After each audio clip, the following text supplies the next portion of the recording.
风它在过去3个小时强度有略微增强，不过7级风的暴风半径还是维持180公里。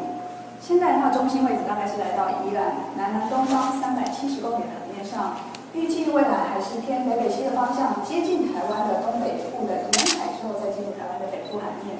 所以现在陆上警戒区涵盖的范围，除了原先的东半部地区、南投、台中以北地区之外，这道新增加了马祖地区也纳入陆上警戒的范围。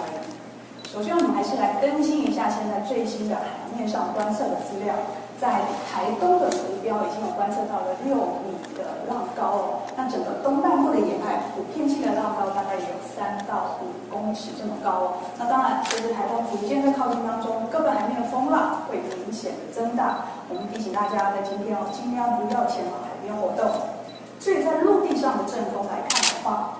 现在的观测在台东成功哦，比较接近海边的地方有观测到10级的阵风。兰屿有16级的阵风，绿岛也有11级的阵风。我们要提醒哦，随着台风逐渐在北上的过程，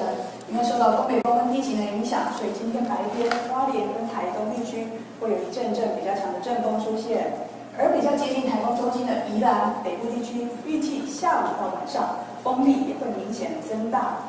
至于中南部的内陆地区，因为受到明显的增大。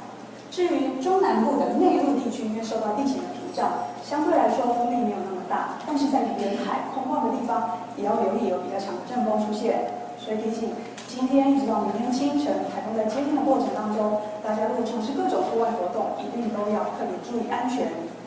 至于在降雨的部分，我们从雷达回波来看一下，过去这一段时间几个小时之内，台风雨带的一些变化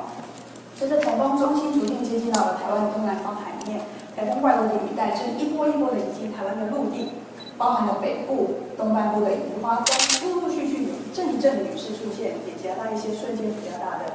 降雨量。提醒大家在今天下午到晚间，我们预计东北部就是宜兰地区，还有北部地区，另外还有花莲比较北侧的地方，这个雨势会明显的加大，就是今天下午到晚间这些地方降雨会更为显著。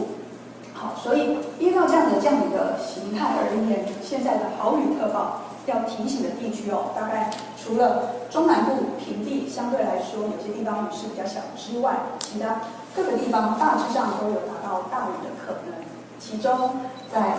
大台北地区、宜兰地区，还有台中以北的山区、花莲的山区会有局部性的豪雨，而且呢，在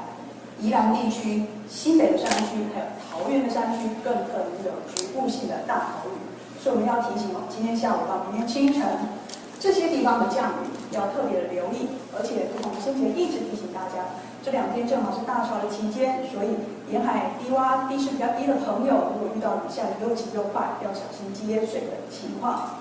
台风正在逐渐接近我们当中，请大家随时注意气象局发布的相关讯息。及早做好相关的防台准备工作。那如果您在准备防台工作在户外的话，一定都要特别留意自身的安全。以上就是这一节最新的台风公开说明。